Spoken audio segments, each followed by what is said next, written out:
Well, I have to say, I am so pleased to be here. I have waited 10 years to tell this story.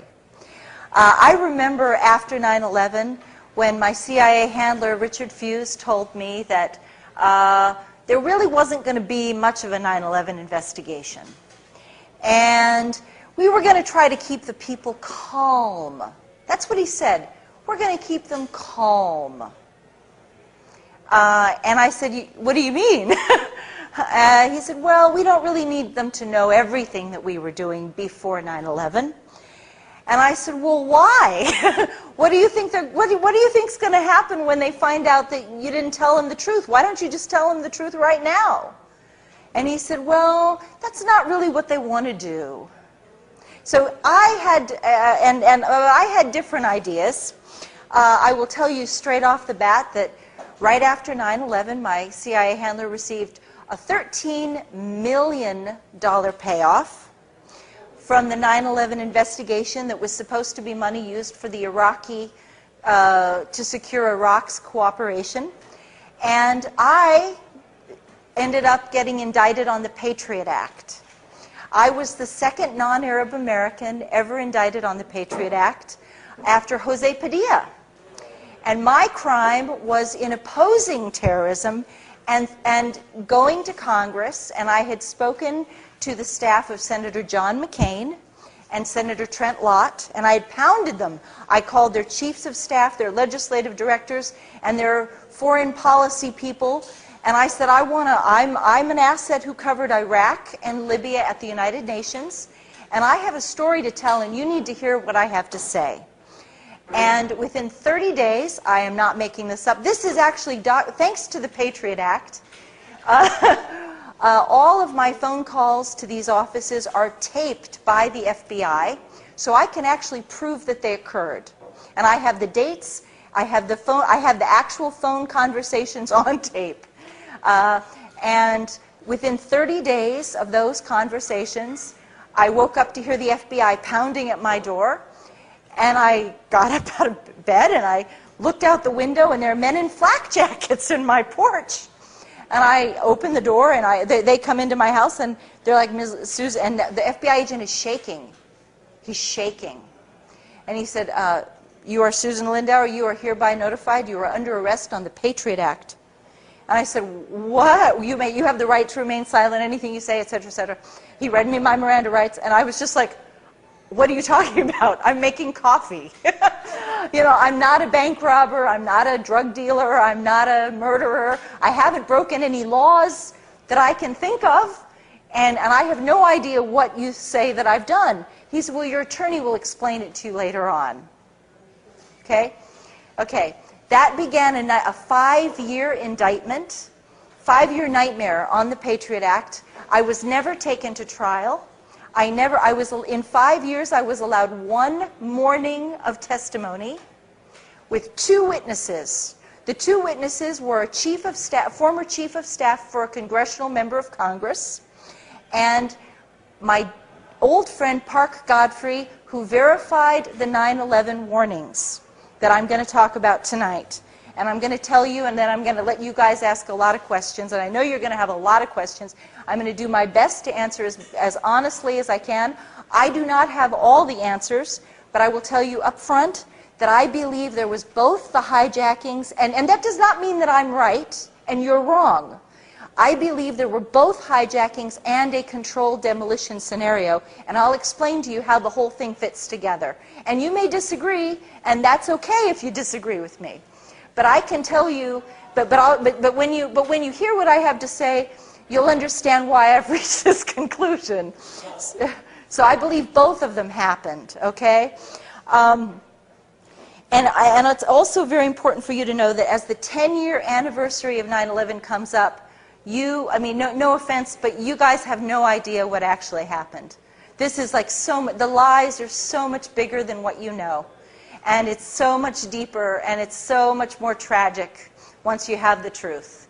So on that note, let me just take you to, I'm actually going to start, I'm going to move you a little bit ahead to remember when George Bush they were counting the votes in Florida. Okay? I'm going to take you back to November of 2000. They had not yet declared that George Bush had won the election. I was having meetings with the full knowledge and permission of the CIA with Iraq's ambassador to the United Nations on resuming the weapons inspections. It is very important for you to understand that this story with the 9/11 also ties in deeply to what happened with Iraq. And contrary to everything you were told, the Iraqis were not resistant to weapons inspections. They had a comprehensive agenda. The CIA had already a comprehensive agenda for resolving the entire conflict without war at all.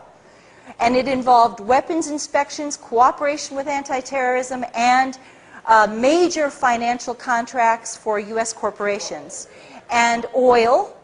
And this would be developed over a period of time. But we already had, by November of 2000, we already had an agreement with the Iraqi government. We had a framework agreement that was, at that point, it was undefined, not so well defined, and we had to make it defined. But they had already consented to all of these things. They wanted peace with us. And so by February of 2001, the Iraqis had agreed to invite the FBI to send a task force into Baghdad with authorization to conduct terrorism investigations and to make arrests of terror suspects. This is very important for you to understand. So this is like the background of what you have to know. Okay, in April of 2001, I was summoned to this is already happening. The Comprehensive Peace Framework, those discussions are already underway.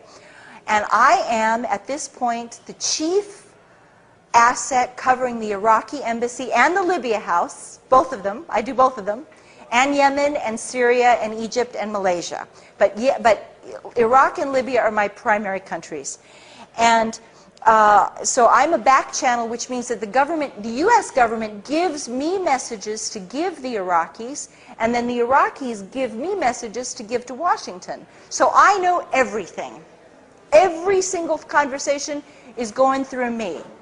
And I can tell you that in April of 2001, I was summoned to my CIA handler, Dr. Richard Fuse, and he said he had a message for me to deliver to New York at the earliest possible convenience.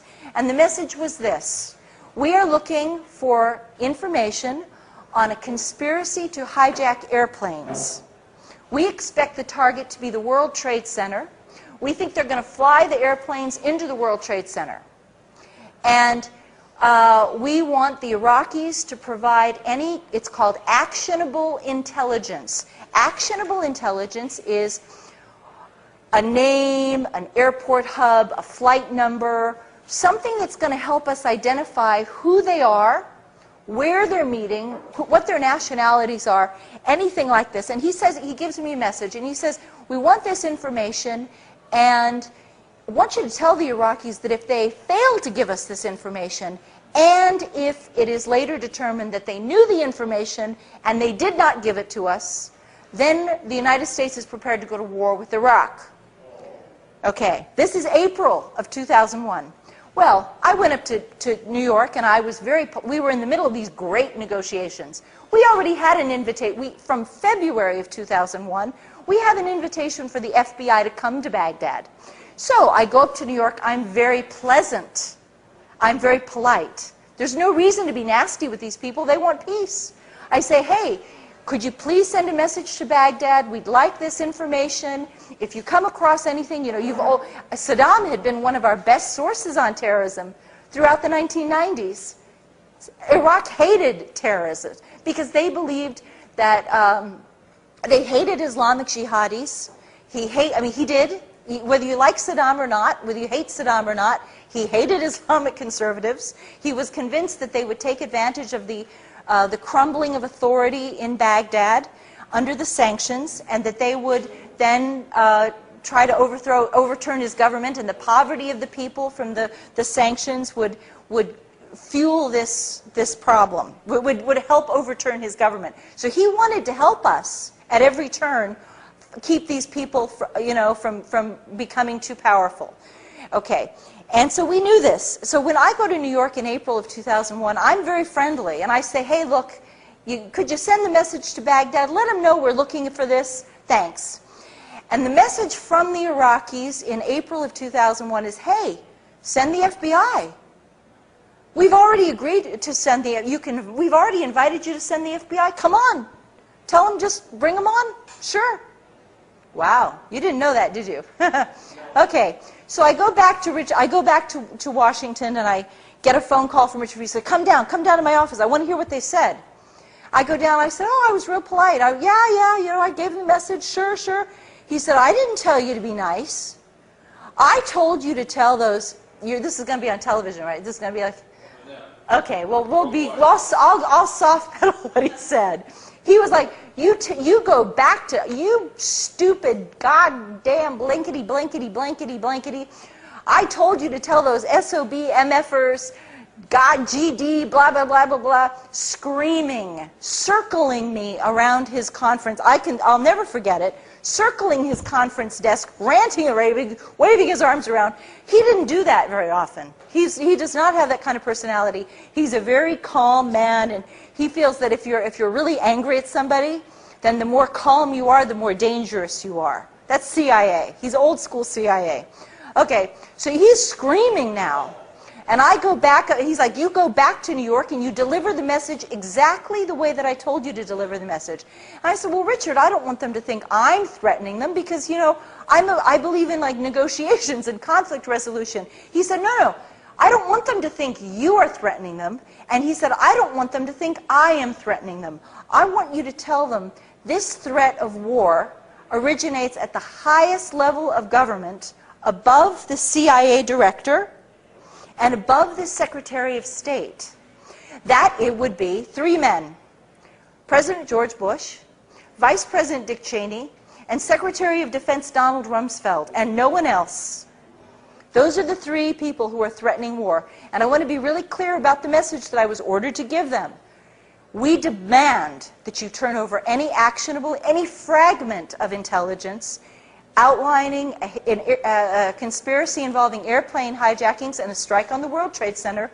If you withhold this information, if we discover that you have withheld this information and the attack occurs, then we will bomb you back to the Stone Age. You will be bombed harder than you've ever been bombed before. You will be destroyed. You've never been hit the way we're going to hit you now. Okay, so I went up and I delivered that message. This is May of 2001. In June and July, practically every single week, my CIA handler, Dr. Richard Fuse, and I talked about 9/11. And it was very clear that the intelligence community was being prepped for 2 things. 1, to expect airplane hijackings. Now, I have to be honest with you, because I know a lot of you are interested in the controlled demolition. They prepped us to expect the airplane hijackings. They told us about it. Like my CIA handler demanded that Iraq had to give us this, and they insisted that if it happened, there would be dire consequences. Now, what you're going to see in my book, and we have more copies of my book outside. We've got more here too. There was something else going on that summer that was really beautiful. This peace framework that we had been working on was magnificent. It was turning out just glorious for a peace dividend. The Iraqis were now offering the weapons inspections, which of course the United States had very rigorous standards for the weapons inspections. Iraq was offering cooperation with anti-terrorism to allow the FBI to go in. And Iraq started to offer a lot more. A lot more came on the table. By June and July of 2001, Iraq was offering the United States preferential contracts. Now think about the economy today. Preferential contracts for the United States corporations on telecommunications, healthcare, hospital equipment, pharmaceuticals, transportation. Iraq offered to buy 1 million American manufactured automobiles every year for 10 years. Think of what that would have done to the economy. Think about non-dual use factory production and all of this